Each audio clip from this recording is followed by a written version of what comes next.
Welcome to special analysis. నేను రమా మండవ. ఈరోజు అనాలిసిస్లో భాగంగా మనం తీసుకోబోతున్న టాపిక్ ఏంటంటే మెగా డాటర్ అంటే నాగబాబు కూతురైన నిహారికు అదేవిధంగా గాజువాక కాన్స్టిట్యున్సీకి సంబంధం ఏంటి?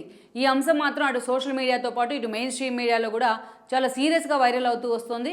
అయితే ఇక్కడ సంబంధం అయితే ఉంది. ఆ సంబంధం గురించి మనం చెప్పుకుంటూ వస్తున్నాం. అయితే ఆ సంబంధం ఏంటి అనుకున్నప్పుడు గాజువాక నుంచి నిహారిక పోటీ చేస్తుందేమో అన్న అంచనాలు అయితే కొంతమందికి వస్తాయి. ఆ వార్తల్లో అయితే నిజం లేదు.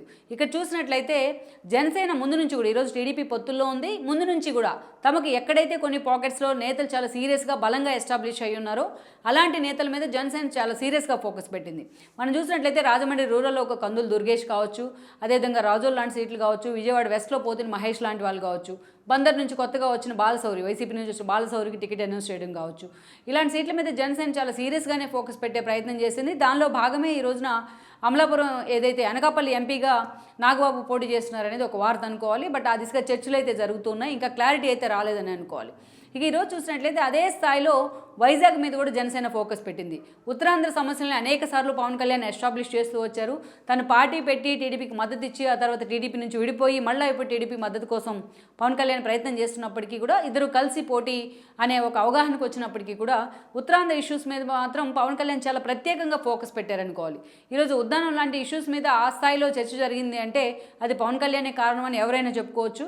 సో అలా పవన్ కళ్యాణ్ ఉత్తరాంధ్రని ఎప్పుడు కూడా ఉత్తరాంధ్ర వెనుకబడుతానని మాట్లాడుతూ వచ్చారు చాలాసార్లు తన పార్టీ వేదికల మీద బహిరంగ సభల మీద కూడా. అలాంటి పవన్ కళ్యాణ్ గత ఎన్నికల్లో గాజువాక నుంచి పోటీ చేశారు. అయితే వైసీపీ నుంచి పోటీ చేసిన తిప్పల నాగిరెడ్డి ఆ రోజు ఆయన మీద గెలవడం జరిగింది. ఆ రోజు పవన్ కళ్యాణ్ గాజువాకతో పాటు భీమవరం నుంచి కూడా ఓడిపోవడం జరిగింది తాను పోటీ చేసిన 2 చోట్ల. అయితే గత ఎన్నికల తర్వాత ఇప్పుడు టీడీపీతో పూర్తి స్థాయిలో పొత్తులు కుదిరిన తర్వాత పవన్ మరొకసారి గాజువాక నుంచి పోటీ చేస్తారనే వార్తలు అయితే ఎప్పటి నుంచో వచ్చినా తాజాగా పవన్ కళ్యాణ్ తాను పోటీ భీమవరం నుంచే ఉండబోతుందని ఒక క్లారిటీ అయితే ఇచ్చారు.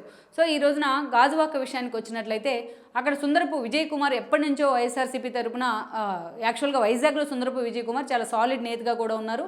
ఉత్తరాంధ్ర నుంచి పార్టీ వాయిస్ను వినిపించడంలో అటు టీవీ డిబేట్స్ మొదలుకొని మిగతా అంశాల్లో కూడా ఒక సాలిడ్ నేతగా సుందరపు విజయ్ కుమార్కు పేరుంది. ఇక అలాంటి సుందరపు విజయ్ కుమార్ బ్రదర్ అయిన సుందరపు సతీష్ ఈ రోజున పూర్తి స్థాయిలో టికెట్ కోరే ప్రయత్నం చేస్తున్నారు జనసేన నుంచి అనే చర్చ ఉంది. ఈరోజు విజయ్ కుమార్ని ఎలమంచిలు పంపించబోతున్నారు. ఎలమంచిల టికెట్ అయితే టీడీపీ నుంచి కోరబోతున్నారని కూడా ఒక ప్రచారం ఉంది జనసేన వైపు నుంచి. అదే స్థాయిలో తన బ్రదర్కి కూడా ఆయన టికెట్ ఆశించే ప్రయత్నం చేస్తున్నారని కూడా చెప్తున్నారు. ఇక్కడే సతీష్ని గాజువాక నుంచి టికెట్ కోరుతున్నారు. సో సతీష్కి గాజువాక టికెట్ ఇప్పించే అవకాశాలు అయితే పుష్కలంగా ఉన్నాయన్న చర్చ ఉంది. ఎందుకంటే ఇక్కడ సుందరపు సతీష్ ఎవరో కాదు, ఆయన ఒక ప్రొడ్యూసర్గా కూడా సినిమాలతో చాలా అసోసియేట్ ఉంది. తాజాగా ఆయన నిహారికతో కలిసి ఒక మూవీని కూడా ప్రొడ్యూస్ చేయబోతున్నారు. అలా ఈరోజు అటు నాగబాబు ఫ్యామిలీ వైపు నుంచి కూడా ఆ స్థాయిలో ఆయనకి టికెట్ ఇవ్వాలనే డిమాండ్ ఉందన్న ప్రచారం అయితే ఉంది. ఇందులో వాస్తవం ఇది ప్రచారం అనేది మనం పక్కన పెడితే అందుకే సతీష్ లాంటి వాళ్ళు ఈరోజు నిహారికతో నిర్మిస్తున్న సినిమా కారణంగానే ఆయన పదే పదే వార్తల్లోకి ఎక్కుతూ ఉన్నారు నిహారిక ప్రొడ్యూసర్గా. సో అందుకని ఈ రోజున సతీష్ మీద కూడా అదే స్థాయిలో అధిష్టానం ఫోకస్ పెట్టిందనే కొంత వార్త అయితే వైరల్ అవుతూ వస్తుంది. అటు విజయ్ కుమార్ అయితే ఎలమంచిల నుంచి, అదేవిధంగా ఆయన బ్రదర్ అయిన సతీష్ అయితే గాజువాక నుంచి పోటీ చేసే అవకాశాలు ఉన్నాయని కూడా చెప్తున్నారు. అయితే కేవలం నిహారికతో సినిమా తీసినంత కారణంగానే ఆ సీటుని జనసేన ఆయన కేటాయిస్తుందన్న విషయంలో కూడా కొంత నెగోషియేషన్ ఉంది. టీడీపీ గాజువాక సీట్ని అయితే వదులుకోవడానికి సిద్ధంగా ఉంటుంది. బట్ ఎలమంచిల విషయంలో మాత్రం ఒక నెగోషియేషన్ అయితే జరిగే అవకాశం ఉంటుందనే చర్చ అయితే ఉంది. మరి ఇలాంటి పరిస్థితుల్లో ఈ రోజున నాగబాబు లాంటి వాళ్ళు నిజంగా సతీష్ లాంటి వాళ్ళని రెఫర్ చేసినట్లయితే పవన్ కళ్యాణ్ మాత్రం ఏమాత్రం వెనక్కి తగ్గే అవకాశం అయితే ఉండదు.